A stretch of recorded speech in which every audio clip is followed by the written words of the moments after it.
As riot police fought with protesters outside Parliament in Cape Town, Finance Minister Pravin Gordhan announced that $1.2 billion would be allocated to higher education over the next 3 years.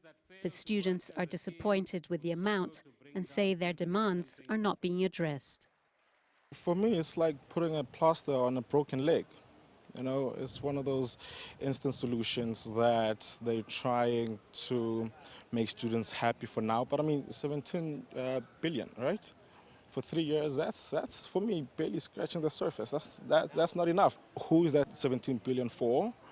Who is it allocated to? I mean, those are the questions we should also be asking. Who is it for, really? The money will come from Treasury and will go to the Department of Higher Education and Training, and from there distributed to the National Student Financial Aid Scheme.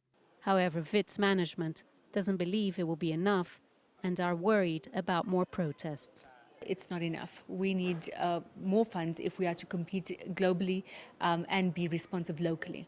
And so that 17 billion will take care basically of the poorest of the poor and the missing middle. While some groups have welcomed it, other groups have said that it's not enough, that it's a mediocre announcement, and that they were expecting more. Our prediction at this stage is that while the protests might be a lot more low-key, we do believe that they will continue. WIT students share the same opinion.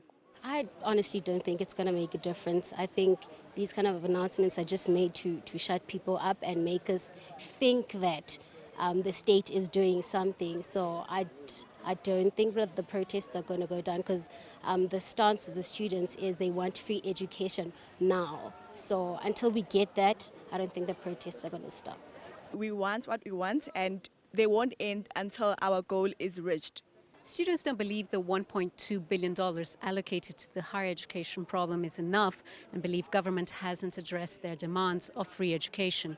Students have vowed to continue with the protests, but here at Wits University, police presence remains, ensuring that the academic program continues. Scheier, CCTV, Johannesburg, South Africa.